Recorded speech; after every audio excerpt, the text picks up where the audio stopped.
We all rely on it. I mean, whether you're settling a late-night debate or trying to quickly grasp the context of some historical event. Or looking up a scientific term. Yeah, there's just one place we all go, often without even thinking about it. We treat it like digital infrastructure. Like it's always been there. Ubiquitous, always fast, and always free. And we're talking, of course, about Wikipedia. It really is the single largest, most accessible reference work ever compiled in human history. It's incredible. But because it's so available, we rarely stop to think about what's actually going on behind the scenes. Exactly. The colossal operational machinery, the intense social battles, the sheer scale of the data that exists behind that simple search box. You can see the finished articles, right? Yeah. But we totally miss the data trails, the millions of automated processes, The evolving code of conduct. and the constant conflicts that keep this massive project running.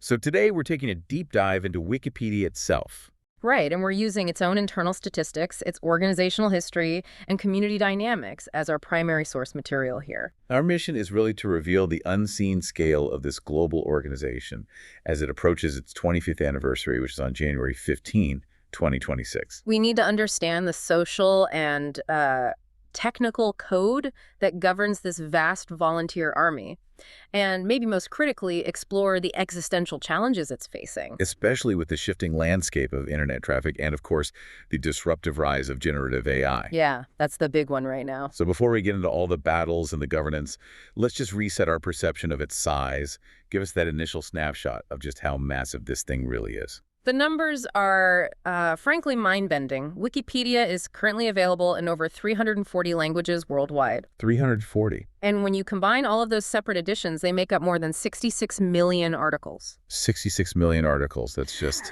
it's an almost unimaginable repository of organized information. And it is constantly being accessed. According to their own internal figures from April 2024, the site attracts more than 1.5 billion unique device visits every single month. Wow. So to put that in perspective, Wikipedia is consistently ranked as, the world's 7th or 9th most visited website overall. It's not just a website. No, it's fundamental infrastructure. Exactly. And that distinction, moving it from just a database of facts to an essential piece of global infrastructure, that feels crucial. We're not talking about a hobby project anymore. No, not at all. We are discussing a primary driver of how the world accesses knowledge. Okay, so to really appreciate that scale, we have to go back to the beginning. Right, because we have to start with the fact that Wikipedia was absolutely not intended to be this chaotic open access behemoth. Its beginnings were much more constrained. Much more academic. Very academic. So we have to talk about Nupedia, which is this kind of forgotten precursor that provides the perfect contrast to what Wikipedia became. It really does. Nupedia was founded back on March 9th, 2000. It was owned by a web portal company called Bomis. And the initial goal was the same, right? A free online encyclopedia. The goal was the same, but the methodology was entirely different. Nupedia was built on this highly formal 7-step, expert-driven peer review process. Every single article had to be written and approved by credentialed academics. Which, in the high-speed world of the early internet, just sounds like a recipe for immediate stagnation. It was. It was so slow, so cumbersome, and it totally failed to scale. After nearly a year, Nupedia had only produced about 24 approved articles. 24. Yeah. It was an old institutional model trying to operate in a digital space that was all about speed. And the key figures here were, of course, Jimmy Wales, the CEO of Bomis, and Larry Sanger, who was editor-in-chief of Nupedia. Correct. Wales is often credited with defining the big goal: create a comprehensive, publicly accessible encyclopedia. But it was Sanger who saw the problem. It was Sanger who recognized the operational bottleneck and proposed the strategy to get around that slow expert process. In January 2001, he suggested using the then novel concept of a wiki. Which is a Hawaiian word, right? Means quick. It does, and the idea was to use it as a rapid development feeder project to just draft articles that could eventually be polished for Nupedia. And that feeder project, the quick, rough and ready version, launched on January 15, 2001. We now call it Wikipedia Day. And it instantly took on a life of its own. Yeah. And Sanger, ironically, was the one who named it by blending wiki with encyclopedia. But here's a really critical detail that often gets overlooked. What's that? Wikipedia was initially intended to be a for-profit business owned by Bomis. It was not born as this pure, non-profit public good. Okay, that changes the entire foundational narrative. So if they were planning to run ads or charge for access, what made them pivot to the nonprofit model we know today? It was a community rebellion. And that's a very telling piece of history. The Spanish Wikipedia community was the first to fork, creating something called Encyclopedia Libre in February 2002. And why did they do that? They did it specifically because they feared that BOMIS would eventually introduce commercial advertising and that the community would lose editorial control. Ah, so that defection spooked whales. It did. He realized that all the volunteer energy driving the project would just evaporate if commercial interests threatened the core mission. So it was the threat of commercialization that prompted this organizational defense. Precisely. This led Wales to announce publicly that Wikipedia would not display ads. And more significantly, the project moved from the commercial wikipedia.com domain to the nonprofit wikipedia.org domain. So by 2003, it's formally hosted by the Wikimedia Foundation. Right, an American nonprofit funded almost entirely by reader donations. And that shift, that commitment to free knowledge and community autonomy, that defined the project's lasting DNA. And it enabled its massive expansion. And once that floodgate of open collaboration was truly open, the project just exploded. It reached a scale that, it dwarfed every previous effort. How did it stack up against history's biggest reference works? Oh, it's not even a contest anymore. The scale is just monumental. For centuries, the benchmark was the Yongle Encyclopedia, which was assembled during the Ming Dynasty in China, starting in 1408. Right. That was the largest encyclopedia ever assembled for nearly 600 years. 600 years holding the record. That's incredible. It is. Wikipedia surpassed it in 2007. And remember, that comparison is just for the English Wikipedia edition alone. Just the English one? Yes. The English edition now has over 7.1 million articles, and the scale just keeps growing across hundreds of languages. When you combine those 66 million articles globally, you're looking at something so far beyond any other compilation in human history that comparison becomes difficult. And yet, we do tend to focus on the English Wikipedia, given that 7.1 million article count. But the combined force of those other 339 languages is really what makes it a global reference work. It is. What does the global reach data tell us about where people are accessing this from? Well, the traffic data confirms its worldwide dominance, but it also shows a continued concentration. So while over 25% of traffic comes from the United States, we see major international usage. Okay. Japan accounts for nearly 7%, and then you've got the UK, Germany, and Russia, each accounting for about 5% of the total visits. That's from September 2025 data. So 25% from the U.S. is large, but that also means 3/4 of the traffic is coming from everywhere else. Absolutely. The English Wikipedia, despite its size, gets about 48% of the site's total page views. So the other 330-plus language editions split the remaining 52%. That's fascinating. And interestingly, a tiny fraction of languages carry the bulk of that load. The top 10 language editions account for roughly 85% of total traffic. So while it's available in 340 languages, only a handful are really high volume. Exactly. And the Wikimedia Foundation's mission isn't just to support the articles, right? It's to support an entire knowledge ecosystem, which brings us to the sister projects. Yes, and these are the massive, often ignored engines that support the main encyclopedia. The scale is often invisible because so much of the data lives outside that main article space. So let's talk about the two biggest, Wikimedia Commons and Wikidata. These are huge projects in their own right. They are massive. Wikimedia Commons, which is the centralized repository for all the free knowledge, multimedia images, sound files, video, it's the largest project by sheer file count and size. Okay, what kind of numbers are we talking about? It hosts over 132 million files.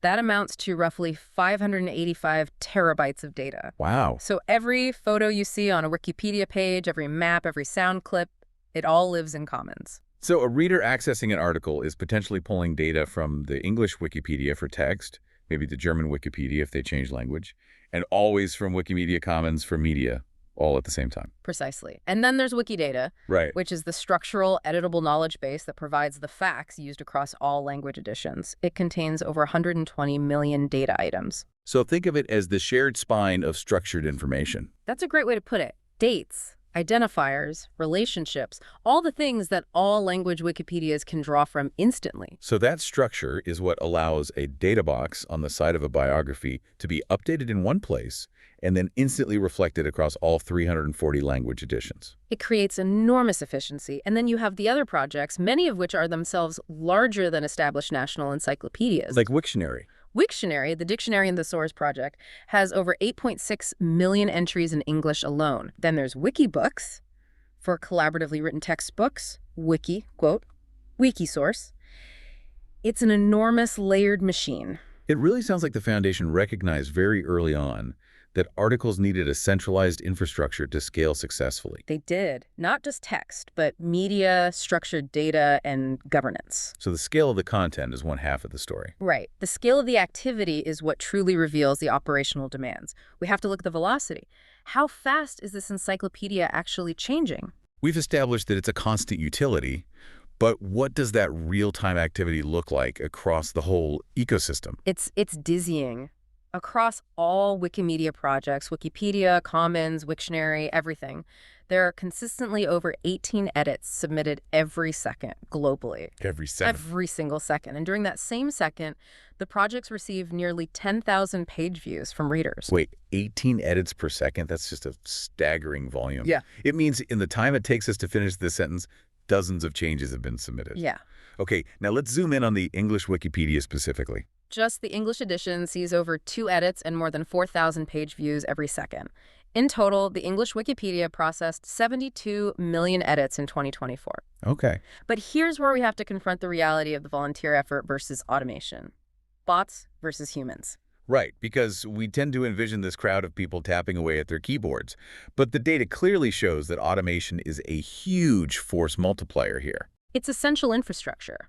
Globally, looking across all Wikimedia projects, roughly half of all edits, so that's 310 million out of a total of 597 million in 2024, were performed by bots. And these aren't malicious bots. No, not at all. They're essential cleaning crews.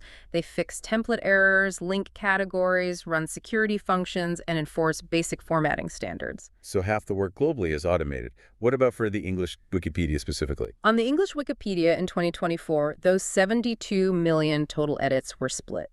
You had 48 million human edits and 24 million bot edits. So about a third of the English language editing effort is automated. Roughly, yeah. And without that automation, the human community would just instantly drown in maintenance tasks and vandalism. It really highlights that dual nature of the work, doesn't it? Yeah. You have humans providing the subjective, encyclopedic content and judgment. And then you have bots providing the objective, relentless cleanup and structural organization. And this allows for this massive content volume to be added continuously. The volume is so hard to grasp.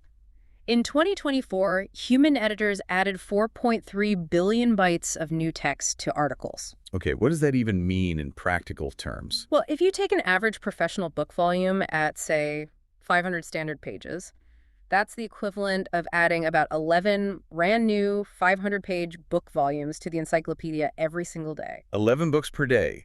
Most academic institutions would collapse trying to publish one reference book a month. And Wikipedia manages 11 per day, 365 days a year, with volunteer labor and automation. It's a phenomenal rate of growth. Yet this phenomenal volume creation comes with a fundamental paradox, doesn't it? The paradox of the volunteer community. Who is actually writing those 11 books? Right, that's the question. Because it's certainly not the entire 1.5 billion unique visitors or even a majority of the registered users. Not even close. That's the key insight. The volume of work is stunningly concentrated. A famous 2009 study pointed out that the most active 2% of users... That's 2%. Yes, we're talking about just 1,400 people at the time. They were responsible for performing 73.4% of all the edits. Wait, if 1,400 people are doing nearly 3/4 of the editorial work, we aren't relying on the wisdom of the crowds at all. No. We're relying on the intense, focused dedication of an extremely small, highly concentrated core of editors. That sounds less like a democracy and more like an intense oligarchy of volunteers. That is the essential contradiction. The scale is global, the access is open, but the actual production and maintenance is driven by a tiny, dedicated volunteer class. Jimmy Wales himself called it a dedicated group of a few hundred volunteers. And this concentrated power base coincided with that notable decline in editors we saw over the last 2 decades. Yes. The growth rate of the English Wikipedia peaked around 2007, By 2013, the average number of articles added daily had dropped by more than half, from 1,800 a day to about 800 a day.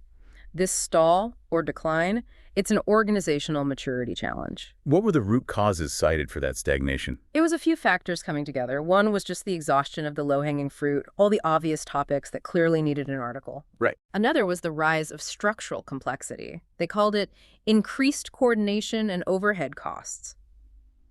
As the encyclopedia became massive, the internal rules, policies, and guidelines needed to govern it also grew exponentially. So as the project professionalized and formalized its structure to deal with the scale, the barrier to entry went up. Exactly. And that led to the exclusion of newcomers and resistance to new edits because new contributors were just overwhelmed by the bureaucracy and the fierce scrutiny of that established core. That's the link we need to make. The stalling of that initial chaotic growth necessitated the formalization of the governance code, the 5 pillars. The constitution of this massive digital republic. That's what they are, the philosophical bedrock that defines the project, even if the enforcement mechanisms are complex. Okay, let's walk through them. What's the first pillar? First and simplest. Wikipedia is an encyclopedia. It's not a soapbox. It's not a collection of opinions. It's not a dictionary.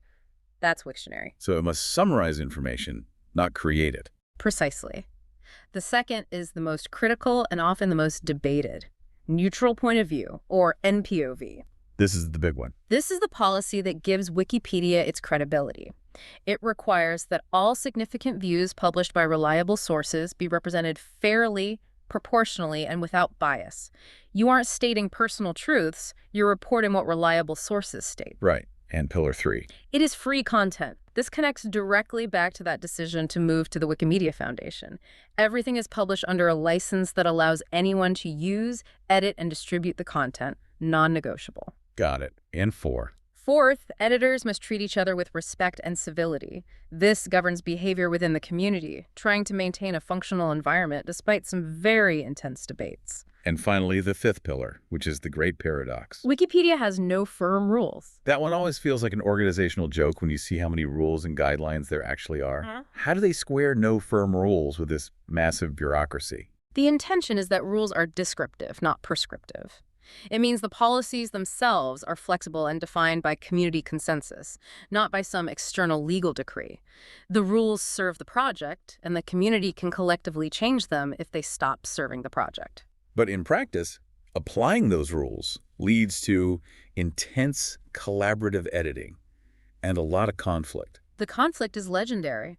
The fact that the process relies on consensus inevitably means that highly contentious topics become hot zones for edit warring. Sure. It's just a reality of collaborative knowledge creation. Sources point to specific historical and political articles, like those related to the Second Intifada or recent Israel-Gaza conflicts, as consistent flashpoints. And the conflict isn't just about the text itself, is it? No, it's about inclusion and exclusion. Since the beginning, there have been roughly 500,000 recorded deletion debates where editors fight over whether a topic is notable enough to even merit an article. 500,000 debates just to delete something. That suggests the core function of the active community is often regulatory and defensive, not just creative. So how does the organization enforce stability when its core principles are openness and consensus? Well, they rely on technical controls managed by that established community, specifically protection levels. When a page is prone to sustained vandalism or just rapid cycles of edit warring, it gets protected. What are the different tiers of protection? The most common is semi-protected. This means only auto-confirmed users can modify the page. And an auto-confirmed user is typically someone whose account has been around for a bit, say 4 days, and has made a minimum number of edits, like 10. So it's a technical mechanism designed to raise the barrier of participation for disruptive users. But keeps it low enough for established volunteers. Exactly. If a page is extremely contentious, it can be put under full protection, which means only administrators, the highest tier of elected community members, can make changes. So page protection is really one of the most important tools for regulating the market of ideas. It is. Observers inside the project say it's perhaps the most important means of doing that. Stability, at times, trumps pure openness. And all of this debate, this rulemaking and administration, it happens in a layer of the project that most readers never even see.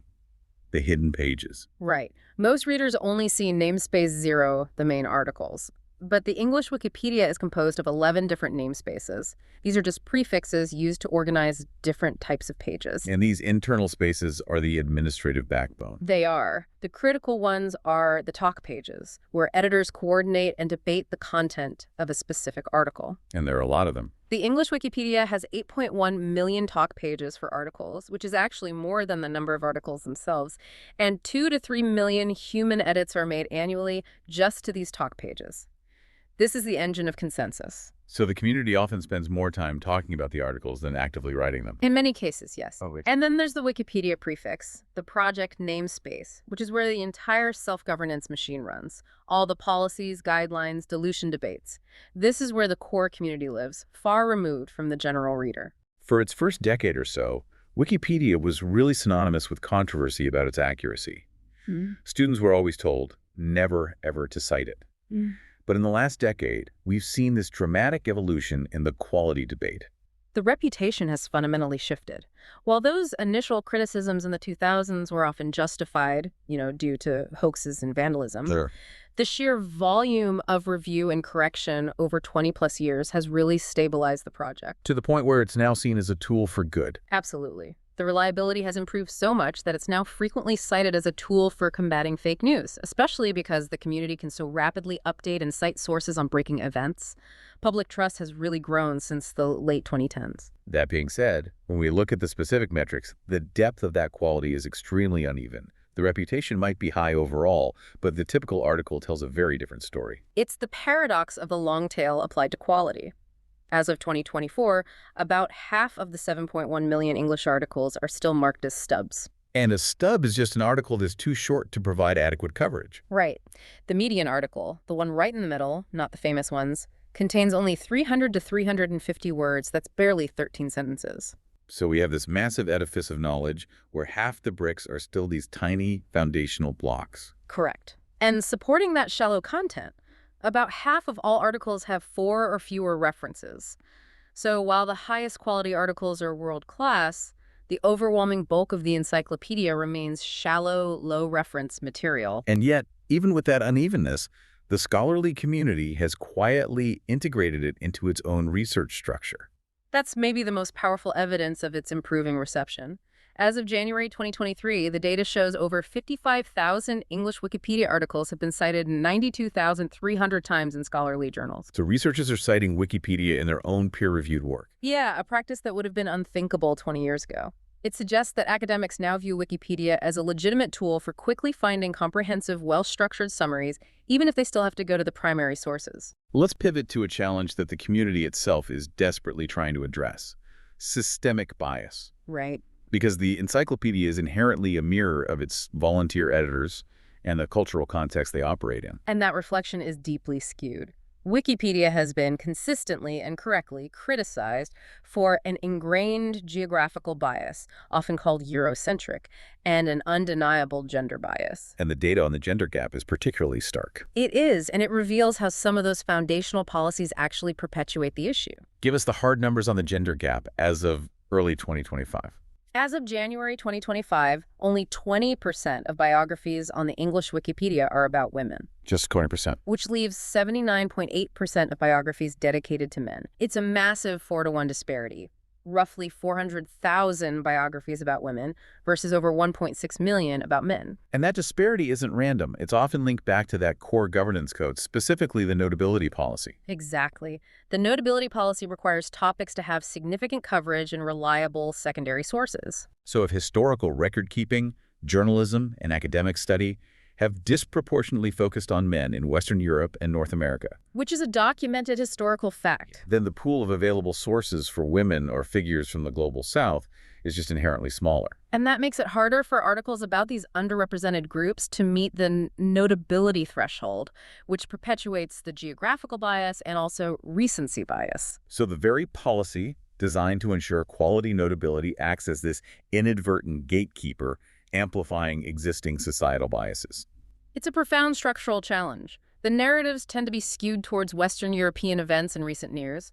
The community is fighting this, but the underlying mechanism of sourcing dictates the outcome. And now, as if maintaining quality and fighting inherent bias weren't enough, Wikipedia faces this huge external challenge that strikes at its very foundation, the AI and traffic challenge. This is perhaps the most defining crisis as they approach their 25th anniversary. Wikipedia is the single largest, highest quality, freely available training data set for large language models. And generative AI is just consuming Wikipedia's output at an industrial scale. It is. We have data showing the immediate infrastructural strain. They're dealing with the cost of this. Since January 2024, the Wikimedia Foundation reported a roughly 50% increase in bandwidth use.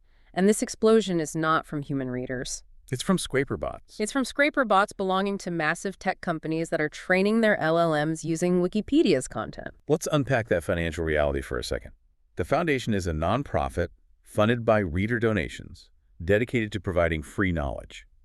And they are now effectively footing the bill for the massive data infrastructure costing millions, so that multi-billion-dollar tech companies can scrape and train their competing products for free. It's an enormous ethical and financial dilemma. It's the ultimate information paradox. Wikipedia's commitment to free knowledge enabled the AI revolution. And now that revolution is turning around and eating the host's lunch. And the worst part is the impact on human readership.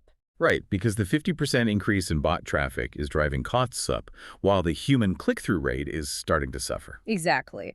In October 2025, the Foundation reported an estimated 8% decline in human page views compared to the same period in 2024. And the suspicion is? The overwhelming suspicion is that generative AI and search summaries are answering users' questions directly on the search page, pulling the information from Wikipedia without requiring the user to click through to the source. So the user gets the information that Wikipedia provided, but the Foundation loses the click, the traffic, and the opportunity for donations. Right. If this trend continues, it threatens the long-term relevance and the entire funding model of the organization. It's a fundamental challenge to the utility of the open web. And yet, despite that 8% drop in human traffic, the absolute traffic scale is still immense. Oh, yeah. We are still talking about 2 billion unique devices monthly across all projects, with the English Wikipedia alone pulling in 10 billion page views each month. So let's look at what people are reading, because the most viewed articles lists always give us this unfiltered look into the world's collective consciousness. What dominated in 2024? The 2024 English Wikipedia list is a perfect snapshot of global events, pop culture, and major political cycles. Okay, let's hear it. Deaths in 2024 with 49 million views. That's always a high traffic one. Then you have YouTube, the U.S. presidential election, Kamala Harris, Donald Trump. The big political players. Right. Then the Indian Premier League showing that huge regional viewership, Deadpool and Wolverine for pop culture, Project 2025, ChatGPT, and the Indian general election. That is a clear snapshot of where global interest, amplified by the English-speaking world, was focused. But you noted a fascinating contrast between languages. Yeah, if you look at the Spanish Wikipedia's top 10, the political focus is entirely different. None of their 10 most viewed articles related to the U.S. elections. Donald Trump was only their 31st most viewed article, and Kamala Harris was 68th. It shows that readership trends are inherently shaped by the cultural and geographical interests of the visitors, not just global events filtered through an English lens. And before we conclude, we have to connect this back to the beginning, the scale. We've talked about 11 books added daily and millions of views on top articles. But what about the vast majority of that 7.1 million article collection? This is the hidden reality. The vast majority of the articles exist in the long tail of obscurity. In 2023, data showed that 90% of all articles averaged between 0 and 10 page views per day. 90% are getting 10 or fewer views a day. Yes. And the median article, the one right in the middle, gets about 1 page view per week. 1 view per week. Think about that juxtaposition. You have articles getting 49 million views a year, and the typical article getting 52 views a year. If Wikipedia is this massive library, 90% of the books never leave the shelf. And half of the remaining 10% are still in rough draft form. That's it. That is the ultimate contradiction. It's the world's fastest, most relevant knowledge source for high-traffic events, and at the same time, a massive, dusty archive of low-traffic stubs, written by an ever-dwindling core of dedicated editors. What we've really analyzed today is a duality. It is. A colossal infrastructure built on these highly idealistic open-source principles, the 5 pillars, yet practically governed by the chaotic, intense, and highly concentrated efforts of a few thousand committed volunteers. And the internal data confirms that the health, the stability, the growth of the project It all relies on this small, powerful core. A core that must simultaneously perform constant maintenance, fight complex edit wars, combat systemic bias, and now regulate the massive strain from the very AI systems that are cannibalizing its human traffic. Which brings us to the core existential challenge the organization has to face as it approaches that 25th birthday. How does the community ensure comprehensive quality when the scale of the encyclopedia has so completely overwhelmed the capacity of its community? Let's just look at that quality metric again. Only 6,665 out of 7.1 million English articles are considered featured articles, the highest standard of quality. Which is a minuscule 0.1% of the entire encyclopedia. We celebrate adding 11 book volumes a day, but the scale of quality control means that for every 1,040 articles added, only one is considered truly world-class. So the question then becomes, what? If Wikipedia is struggling to manage its long tail and half of its content remains a shallow stub, should the definition of quality for a global, crowdsourced, utilitarian encyclopedia fundamentally change? Yeah. Or will the AI scrape, summarize, and ultimately hollow out that massive, under-edited long tail, forcing the community to focus solely on perfecting the bright 1% that truly matters, leaving the rest to just gather digital dust? Something to ponder the next time your search engine gives you an instant answer, pulled from the work of volunteers who you never see and may never click on.